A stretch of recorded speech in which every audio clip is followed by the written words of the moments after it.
Well, we head to national news this evening where Defense Secretary Mark Esper was on Face the Nation this morning and spoke about President Trump, who has ordered him to complete a deliberate withdrawal of all remaining U.S. troops in northern Syria. Now, this comes as America's Kurdish allies are dealing with an incursion in the region by Turkey's military. Look, it's a very terrible situation over there, a situation caused by the Turks, by President Erdogan. Despite our opposition, they decided to make this incursion into Syria, and at this point in time, in the last 24 hours, we learned that they likely intend to expand their attack further south than originally planned and to the west, and so we know that's happening. We also have learned in the last 24 hours that the Syrian forces the Kurdish forces are looking to cut the SDF are looking to cut a deal, if you will, with the Syrians and the Russians to counterattack against the Turks in the north. And so we find ourselves as we have American forces likely caught between two opposing advancing armies, and it's a very untenable situation.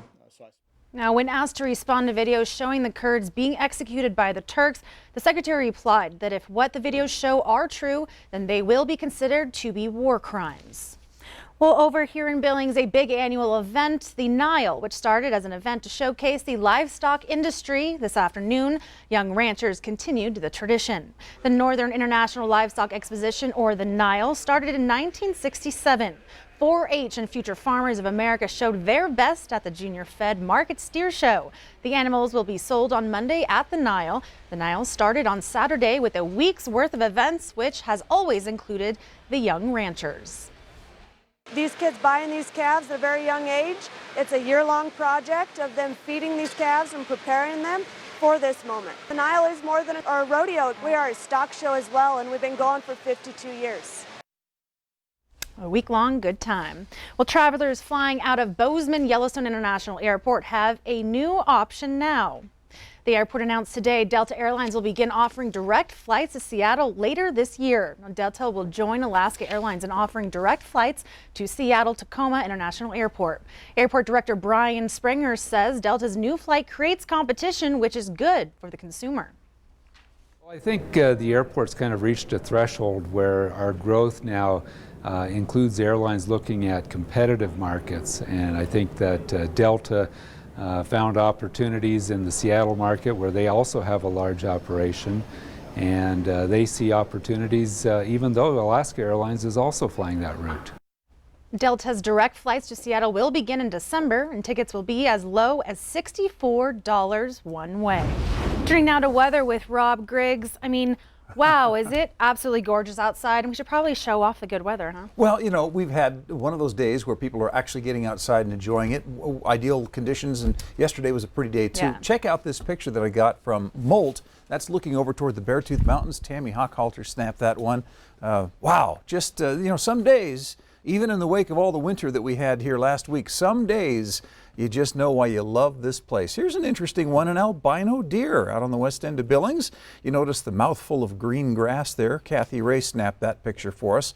And no, that's not a sight that you see very often, so thanks for sharing that with us on our Q2 Facebook page. Right now, mostly sunny skies across the state. We've got a few clouds in the northwest where some showers are moving in, but other than that, temperatures into the 50s and even the low 60s, and that's been kind of a nice change. For Billings tonight, we're looking for 36 degrees. That's as warm as it's been overnight for a while.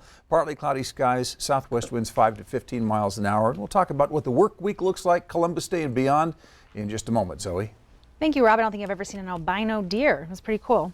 Well, in Missoula, the YWCA plans to build a family shelter, and although we are a year out, the temperatures are dropping even though today's such a gorgeous day. And MTN's Katie Miller tells us why the shelter is needed. During any given night in Missoula, there could be about 50 homeless families without a safe place to sleep. YWCA Missoula Communications Coordinator Becky Margolis says the problem is even harder to deal with in the winter. During the warmer months, families are sometimes able to camp or sleep in their cars, but when the temperature drops, you know, that condition just becomes more critical. YWCA tries to provide assistance programs and emergency housing, but Margolis says it's at capacity. If a family is homeless in Missoula, most likely they're going to be on a waiting list for several weeks before they have a room available for them. It's able to place 8 families in motel rooms for a 50-day period. The Family Promise program, through the Missoula Interfaith Collaborative, can give 4 families a place to sleep.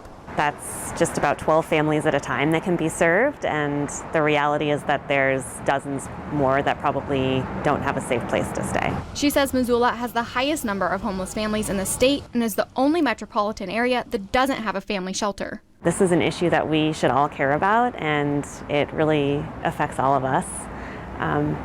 These are our neighbors, our coworkers, the kids that our children go to school with. She says there's many reasons for the high population of homeless kids and families, but YWCA is focused on assistance. The new family shelter, which began construction this summer, will have 31 rooms for homeless families. They hope to open it by next winter. We know that being able to make a difference early on in a child's life can also have a really positive impact. And that's why we feel like this new project is really critical and the work that we're doing is so important. There's more information on the new building over on our website, kpax.com. In Missoula, Katie Miller, MTN News. All right, thank you, Katie. Well, stay with us. More to come on the 5:30 news. After the break, we head to Health Watch News, where we learn about why some are not concerned about poor posture. And in sports, Scott shows us what's next for your Cats and Grizz, one coming off a bye week, the other reeling from a loss at home. You're watching MTN News with Zoe Zandora, Storm Tracker weather with Rob Griggs, and sports with Casey Conlon. This is the 5:30 news on Q2, Montana's news leader.